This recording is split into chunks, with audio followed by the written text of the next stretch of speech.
Well, hi there. So in this video, we're going to do some extra practice related to monopolistic competition. Let's get started.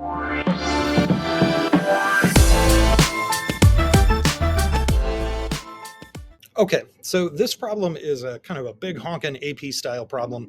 It says draw a correctly labeled graph showing a typical monopolistically competitive firm Z in long run equilibrium. So when I go to draw it, I'm going to draw it with price equal to the ATC. That's what that long run means. And so my first step, put a nice big graph here showing this firm in long run equilibrium. So we'll first start with a downward sloping demand curve. That tells us the price, and we know marginal revenue is a little bit lower than that. Because it's monopolistically competitive, we know that the marginal cost comes up and goes back down, and the firm produces where MR equals MC. It does give me some label instructions, P star and Q star, to use for profit maximization. So I'm going to use those, Q star, and my price is always on that demand curve, P star. Now, let's see, we got that. We need an ATC, and the ATC is going to just be a little tangent right here, and then hit its minimum at the MC, and then come back. And then it next says the allocative and productive efficient levels of output, Q1, Q2. So allocative would be Q1, and productive is going to be Q2. So the allocative is going to be where supply equals demand. So I'm going to drop down a line right here and put Q1, and then here, boy, this is tight. I'm going to put, normally I wouldn't want to do that, but I'm going to put Q2 and kind of make that little dash line connecting there. It's just that MR is right there in the middle of all that nonsense. So we've got allocative efficiency here and productive efficiency here at the minimum of the ATC. And obviously we're neither of those, so we are not an efficient market. Now we've got part B. It says, are they earning positive accounting profit? Explain. And so we would say yes, because economic profit is 0, and accounting profit is always larger. I mean, as long as there's opportunity costs, right? Larger than economic profit. I lost my train of thought there. So I would say, yes, they are earning a positive accounting profit because economic is 0 and accounting profit's necessarily larger. C, suppose over the long run that the Gobble company, which is a totally different company in a different industry, and they're kind of tipping you off here about something. There's something different here between Gobble. They continue to make significantly higher economic profit than firm Z. This should say firm Z and many other firms in other industries, right? So it's saying not this industry. Not this industry. What must be true about the Gobble company in order to make their economic profit greater than other industries in the long run? And so we've only really learned one type of industry that in the long run will always earn a positive economic profit, or could always earn an economic profit that's positive and that wouldn't return back to an equilibrium level, and that is its monopoly. And so we would say it must be that Gobble is a monopoly, because otherwise they wouldn't be earning those positive economic profits in the long run. And then D says, suppose that firm Y, a different company besides this one, so I'm going to put firm Z right here just to make sure I'm keeping track. Firm Y raises the price of its product, which increases the demand for Z's product. Are they complements or substitutes? So if the price of Y goes up, and I'm thinking the demand is going to go up for Z, that means that people who used to be buying Y are now buying Z, and so they must be substitutes. They must be substitutes. And then we've got E, and I've got E1. Assume firm Z discovers a new way to display its product that takes customers away from its competitors. What effect would this have on their profits in the short run? Explain.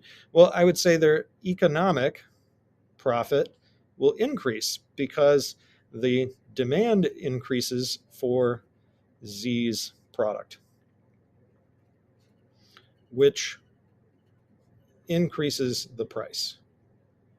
So we can kind of say here that their economic profit would rise because there's more demand for their product. It's a little kind of evident in that question. And then E2 says, assume that in time competitors copy this. What effect would this have on their economic profits in the long run? They would decrease back to normal profit as customers switch to other firms. So as the other firms begin basically copying the product, or this particular display or whatever it is, the customers are going to say, "Oh, I don't want to go with firm Z. I'm going to go back to this other firm Y, right, which is a substitute for this product." And so we would expect their profits to decrease back to normal profit as customers switch back. Let's take a look at the multiple choice. So I'm going to zoom in just a shade here. These are really tiny letters. I'm getting old. Question number one says a monopolistically competitive firm advertises in order to do what? And one way to think about their purpose of advertising is because they're trying to make their product more differentiated. They're trying to make it appear to a consumer that if the price goes up, you're still going to want to stick with the product, right? In other words, they're going to say the advertising's purpose or the differentiation's purpose is to say our product is distinct from theirs. So even if the price does rise, you're still going to want to buy from us. So that's really why they advertise. So let's see if any of these answers align with that, to essentially insulate the problem of if I raise the price, I'm going to lose a bunch of customers. Shift the demand curve for the products to the left. No, because it's actually going to shift the demand curve to the right. When they advertise, it's going to increase people's demand for this product. So we're going to say not A. B, make the demand for its product less price elastic. That's the right answer. And that's because when they're making their product more inelastic demand, what they're doing is persuading people that if I raise the price of my product, you're still going to want to buy it because it's so unique. It's different from all the others, right? And so the correct answer here is B. They would want to make their product more distinct from competitors, not more similar.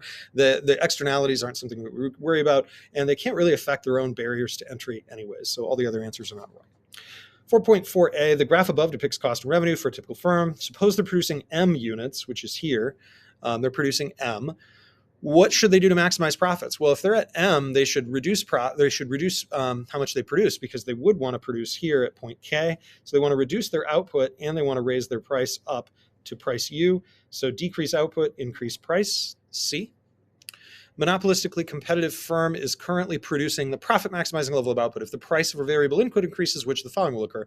Well, this is going to be true actually for any type of firm. If the variable inputs increase in price, you've got a marginal cost and an ATC, and they're both going to shift up.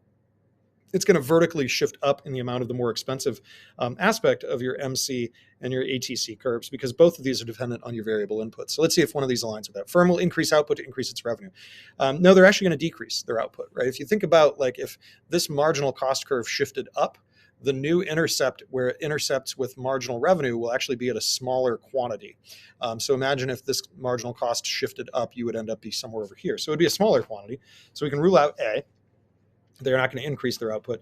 B, the firm will increase output price by the same amount. It's unlikely to increase their price by the same amount that the actual thing goes up. That may not necessarily be true. C, the firm's average total cost and marginal cost should shift upward. Boom, that's literally what I just drew right next to it. So C is the right answer. The other ones are not true. Average fixed costs wouldn't be affected by a change in variable, and fixed costs wouldn't be affected. So you can kind of rule out those because the word fixed is changing. That's not what's going to happen.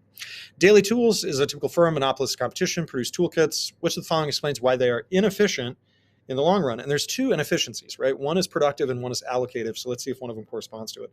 The entry of more firms is blocked. That's not about efficiency. The firm produces quantity at which marginal cost equals ATC. That's not telling us anything about efficiency, right? We're looking for MC doesn't equal the price. That would be allocative. That would be allocative inefficiency, or not at the minimum of ATC.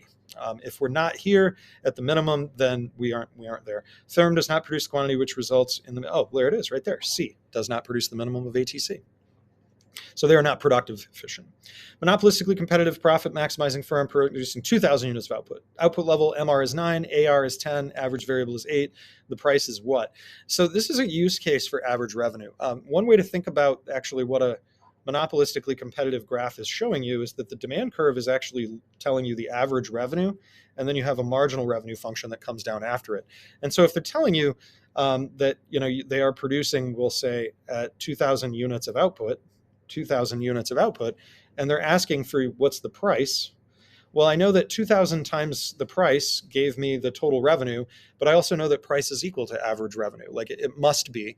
And so I can look at average revenue and say $10. And so then I know the price is $10. That must be the price of the good in question. So it's just that simple to know AR is equal to the price. Monopolistically competitive markets are inefficient because, so there's two ways. We said already that we'd say marginal cost does not equal the price, or we're not at the minimum ATC. Price equals marginal value of the buyer of the last item produced. That's not the case. That price would always be that. That's not why it's inefficient. Price is greater than marginal cost. That's correct because that corresponds to that inefficiency. Which of the following is true for a monopolistically competitive firm in long-run equilibrium? Well, we know that they earn zero economic profit, so A is the right answer, normal profit. Which of the following is not characteristic of monopolistically competitive markets? We're having trouble with focus here. Relatively easy market entry, that is a characteristic. It's easy to do those. Differentiated products, yes, they have to have those. Substantial advertising, yeah, they usually do. Large number of buyers and sellers, typically, yes. They don't have long-run economic profits. No, they have zero economic profit in the long run. That's what we just answered right above. Number 9, a known fast food franchise increases its price and loses only some of its customers. And so why would that be? Well, it's because they've distinguished their product such that using advertising, such that they've made it less price elastic. And so that's really asking the same question that's up here. They've tried to advertise in order to make their product less price elastic. And so that corresponds to, hamburgers are a perfect substitute. I don't know why this is struggling with the focus here. That has nothing to do with it. Differentiated, that's what it is they're advertising and they're making their products differentiated, and that's causing their customers to think, oh, well, I still have to buy this even if the price has gone up, right? So the goal here, let me see if I can get that focus better. The goal here is to differentiate the products to make kind of the demand a little bit less elastic for that good. And then last but not least, in competition, an individual firm's market power stems from what? And what we really would say is why is the demand curve downward sloping? My goodness, this is really bad. Let me hold that down. Maybe it'll focus a little bit better. Why is it that they get market power? Well, it's because they kind of create these mini monopolies in a way. They have these little slices of the market. And how do they do that? Well, they create miniature monopolies by having a differentiated product. And so the answer here is B. So hopefully this helped you with monopolistic competition. Whoa, that is still really bad. I'll see you next time.